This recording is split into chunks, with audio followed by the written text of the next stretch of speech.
আপাতত টাইগারদের spin bowling coach হিসেবে থাকছেন না মুশতাক আহমেদ। ইংল্যান্ড যুব দলের দায়িত্ব নিয়েছেন তিনি। তবে খণ্ডকালীন হলেও মুশতাক আহমেদকে পেতে চায় বিসিবি। এদিকে আগস্টে পাকিস্তান সফরের আগে নিরাপত্তা ব্যবস্থা দেখতে কোনো পর্যবেক্ষক দল পাঠাচ্ছে না বাংলাদেশ ক্রিকেট বোর্ড। টাইগারদের স্পিন বোলিং কোচ হিসেবে যোগ দেবার পর মুশতাক আহমেদকে ঘিরে কত স্বপ্ন বুনেছিল বিসিবি। জাতীয় দলের পাশাপাশি বয়স ভিত্তিক স্পিনারদের নিয়ে কাজ করবেন, প্রতিভাবান রিস্ট স্পিনারে সমৃদ্ধ হবে দেশের ক্রিকেট। মুশতাকের কাছ থেকে দীক্ষা নিয়ে টি-20 বিশ্বকাপে আলোড়ন তুলেছিলেন রিশাদ হোসেন। তার কাজে খুশি হয়ে চুক্তি বাড়াতেও চেয়েছিল বিসিবি। তবে টাইগারদের স্পিন গুরু হিসেবে আপাতত আর থাকছেন না এ পাক লেজেন্ড। ইংল্যান্ড যুব দলের সাথে আগেই কমিটমেন্ট থাকায় সেখানে কাজ করবেন মুশতাক আহমেদ। তার কাছ থেকে একটা সার্টেন নাম্বার অফ ডেজ আমরা চেয়েছিলাম initially. So at that point ওটা সম্ভব ছিল না ওনার পক্ষে because of his few previous commitments. So তখন আমরা যেটা করি যে আমরা অ্যাটলিস্ট টি-20 ওয়ার্ল্ড কাপকে কনসিডার করে ওই পর্যন্ত তার সাথে আমরা চুক্তি করি। খণ্ডকালীন হলেও মুশতাককে পাবার চেষ্টায় ক্রিকেট বোর্ড। ইংল্যান্ড অনূর্ধ্ব-19 দলের সাথে ডিসেম্বর পর্যন্ত চুক্তি সাবেক পাকিস্তানি লেগ স্পিনারের। এর মাঝে দিন হিসেবে মুশতাককে দিয়ে কাজ করাতে চায় বিসিবি। পরবর্তীতে দীর্ঘমেয়াদে নিয়োগের পরিকল্পনাও আছে, তাই বিকল্প কাউকে নিয়ে চিন্তা করছে না ক্রিকেট বোর্ড। যে গত প্রেস কনফারেন্স হলো সভাপতি মহোদয় বলেছেন যে আমরা ওর ব্যাপারে আগ্রহী এবং যেহেতু তার দিক থেকেও পজিটিভলি আগাচ্ছে জিনিসটা, আমরা আপাতত তাকে নিয়ে চিন্তা করছি। আগস্টে রাওয়ালপিন্ডি আর করাচিতে দুটি টেস্ট খেলবে বাংলাদেশ। সাধারণত পাকিস্তান সফরের আগে সেখানকার নিরাপত্তা ব্যবস্থা দেখতে পর্যবেক্ষক দল পাঠানো হয়, তবে এবার সে পথে হাঁটছে না বিসিবি। এক্সাম্পল বাংলাদেশ হাই কমিশনের সাথে আমাদের যোগাযোগ হয় এবং তারা তাদের যে একটা ইন্সপেকশন বা তাদের যে নিজস্ব যে প্রক্রিয়া তার মাধ্যমে তারা যোগাযোগ করে। আমরা ফরেন মিনিস্ট্রির মাধ্যমেও একটা সিকিউরিটি ক্লিয়ারেন্স নেওয়ার চেষ্টা করি। সব অন্যান্য প্রক্রিয়াগুলো থাকবে, বাট এই মুহূর্তে প্রি ইন্সপেকশনের কোনো প্ল্যান আমাদের কাছে নেই। পাকিস্তানের বিপক্ষে 2 ম্যাচের টেস্ট সিরিজের জন্য চলতি মাসের শেষ সপ্তাহে শুরু হবে কন্ডিশনিং ক্যাম্প। আশিক রুদ্র, চ্যানেল 24, ঢাকা। চট্টগ্রামের উইকেটকে পাকিস্তানের বিপক্ষে টেস্ট সিরিজের প্রস্তুতির জন্য আদর্শ মানছেন মাহমুদুল হাসান জয়। টেস্টে ধারাবাহিক পারফর্মার হতে স্কিল নিয়ে কাজ করছেন বাংলাদেশ ওপেনার। এদিকে এইচপি দলের অস্ট্রেলিয়া সফরে হার জিতের চাইতে ক্রিকেটারদের স্কিল উন্নয়নকে বেশি গুরুত্ব দিচ্ছেন ব্যাটিং কোচ রাজিন সালেহ। মিরপুরের ইনডোরে চলছে হাই পারফরমেন্স ইউনিটের ট্রেনিং। ব্যাটিং কোচ রাজিন সালের পাঠশালায় জাতীয় দলের পাইপলাইন। সাদমান ইসলাম, শাহাদাত দীপুদের ভুলগুলো ধরে দিচ্ছেন, না শোধরানো পর্যন্ত তীক্ষ্ণ পর্যবেক্ষণ করছেন সাবেক ক্রিকেটার। তবে মাহমুদুল হাসান জয় একটু দুর্ভাগা। রাজিন সালের ক্লাস মিস করছেন হাতের ইনজুরিতে। চট্টগ্রামে বাংলা টাইগার্সের ক্যাম্পে হাতে ব্যথা পেয়েছেন, যা এখনও সেরে ওঠেনি। জাতীয় দলের হয়ে শুধু টেস্ট খেললেও ধারাবাহিকতার অভাব স্পষ্ট। 13 টেস্টে সেঞ্চুরি আর হাফ সেঞ্চুরি চাইতে শূন্যের সংখ্যা বেশি। এটা নিয়ে আমার চিন্তাধারা আছে যে সামনে আরও কীভাবে এভারেজটা ভালো করা যায়, দেন আরও কীভাবে কন্টিনিউ পারফর্ম করা যায়, ওইটা নিয়েও চিন্তা ভাবনা আছে। আমাদের যতটুকু পসিবল আমরা ইউটিলাইজ করার চেষ্টা করতেছি। পাকিস্তানের কন্ডিশন যে সহজ হবে না তা ভালো করেই জানেন মাহমুদুল হাসান। বিশেষ করে স্পোর্টিং উইকেটে বরাবরই ভুগতে হয় টাইগার ব্যাটারদের। তবে এই ওপেনারের দাবি, চট্টগ্রামের উইকেটে নেওয়া প্রস্তুতি কাজে দেবে রাওয়ালপিন্ডি ও করাচিতে।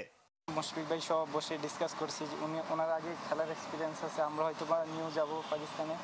সো আমরা ওইভাবে ওই উইকেট, চিটাগাংয়ের উইকেট কিন্তু সবসময় স্পোর্টিং থাকে। সো আমরা ওই উইকেটে প্র্যাকটিস করে ওইটা কীভাবে ইউটিলাইজ করার চেষ্টা করতেছি আর কি, পাকিস্তান সিমিলারভাবে। তার আগে প্রস্তুতির আরও সুযোগ পাচ্ছেন মাহমুদুল হাসান জয়। এইচপির সাথে অস্ট্রেলিয়া সফরে যাচ্ছেন। সেখানে পাকিস্তান এ দলের বিপক্ষে 2টি 4 দিনের ম্যাচ খেলতে পারবেন টাইগার ওপেনার। এই সফরে 2টি ওয়ানডে আর বিগ ব্যাশের দলগুলোর বিপক্ষে বেশ কিছু টি-20ও খেলবে হাই পারফরমেন্স ইউনিট।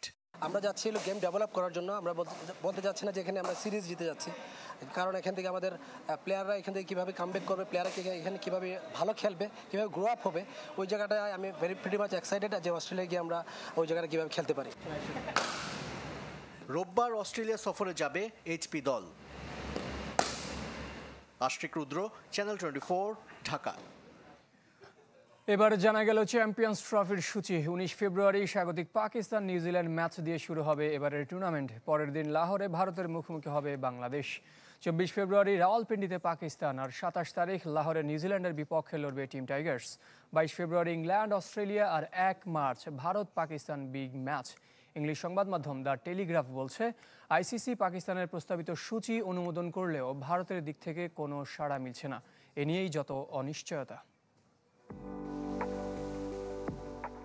2009 সালে শ্রীলঙ্কার টিম বাসে হামলার পর পাকিস্তানের মাটিতে আন্তর্জাতিক ক্রিকেট বন্ধ ছিল 6 বছর। 2015 সালে জিম্বাবুয়ে সফর দিয়ে শুরু হয়েছিল ফেরার লড়াই। একে একে ভারত ছাড়া সব টেস্ট খেলুড়ে দেশ পাকিস্তান সফর করেছে।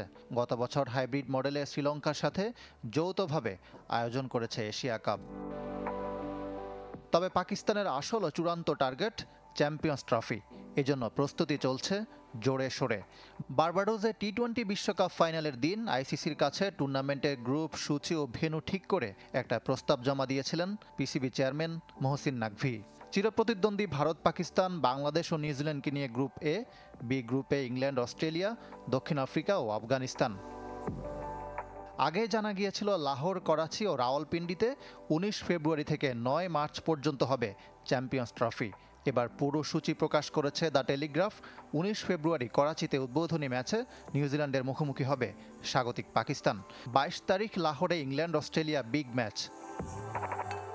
2 মার্চ পর্যন্ত প্রতিদিন গ্রুপ পর্বের একটি করে ম্যাচ। 1 মার্চ লাহোরে ভারত পাকিস্তান দ্বৈরথ। রোহিত কোহলিদের সব ম্যাচ লাহোরে। সীমান্ত থেকে কাছে হওয়ায় ভারতীয় দর্শক উপস্থিতির কথা চিন্তা করেই এমন সূচি। 5 ও 6 মার্চ 2 সেমিফাইনাল, লাহোরে ফাইনাল। এই ম্যাচে থাকবে রিজার্ভ ডে। বাংলাদেশের 3 ম্যাচ 2 ভেন্যুতে। 20 ফেব্রুয়ারি লাহোরে প্রথম ম্যাচে ভারতের মুখোমুখি হবে টাইগাররা।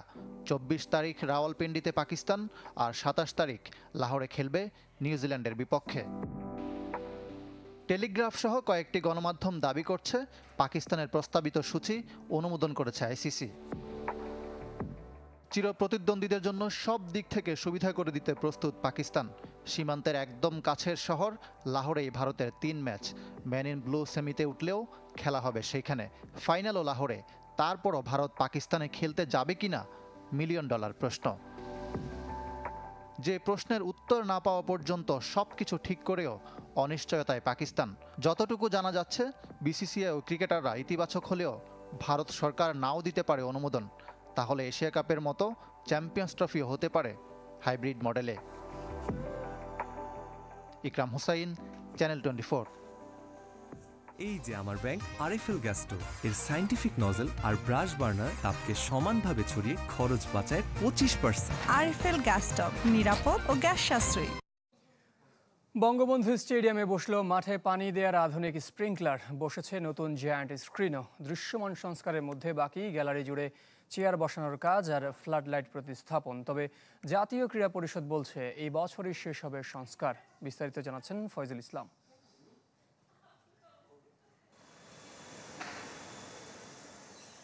স্প্রিংকলার দিয়ে পানি ঝরছে, প্রাণ ফিরছে বঙ্গবন্ধু স্টেডিয়ামের মাঠের ঘাসে। ফুটবল মাঠে পানি দেওয়ার জন্য যে অবাস্তব পদ্ধতির দেখা মিলেছিল তা থেকে এবার মুক্তি মিলল। এরই মধ্যে 10টি স্প্রিংকলার বসেছে মাঠের মধ্যে, চারপাশে বসবে আরও 16টি। আগের ওয়াটার গানগুলো এখনও আছে, তবে সেগুলো শিগগির সরিয়ে নেওয়া হবে। দেশের প্রধান ফুটবল স্টেডিয়ামে নতুন জায়ান্ট স্ক্রিনও বসেছে, যা আগের তুলনায় বড় আর সবার উপরে লেখা বঙ্গবন্ধু ন্যাশনাল স্টেডিয়াম। পুরনো স্ক্রিনটিও সরিয়ে নেওয়া হবে। এবছরের মধ্যে কাজ শেষ করার লক্ষ্যে আত্মবিশ্বাসী জাতীয় ক্রীড়া পরিষদ। বাফুফের সাথে বলেছি যে তাদের সাথে কোঅর্ডিনেশন করে তাদের নির্দেশনা অনুযায়ী এবং তাদের চাহিদা অনুযায়ী আমরা ওই পপ আপ সিস্টেমের যে পানি স্প্রিংলার সিস্টেম সেটা আমরা ইনস্টল করা ইতিমধ্যে শুরু করে দিয়েছি এবং যত দ্রুত সম্ভব এই মালগুলো নিয়ে এসে নির্ধারিত সময়ের মধ্যে আমরা কাজ শেষ করব ইনশাআল্লাহ। শেডের কাজ চলছে, পুরো গ্যালারিতে নতুন চেয়ার বসবে, সেগুলোও প্রায় প্রস্তুত। মিডিয়া জোনে কিছুটা পরিবর্তন আসছে। ভিভিআইপি গ্যালারির বুলেট প্রুফ গ্লাস নিয়েও দুশ্চিন্তা নেই, শুধু জার্মানি থেকে ফ্লাড লাইট আসার অপেক্ষা। সেটিও নির্ধারিত সময়ের মধ্যে পেতে আত্মবিশ্বাসী ক্রীড়া পরিষদ কর্তা। অর্থ ছাড় নিয়েও শঙ্কা নেই।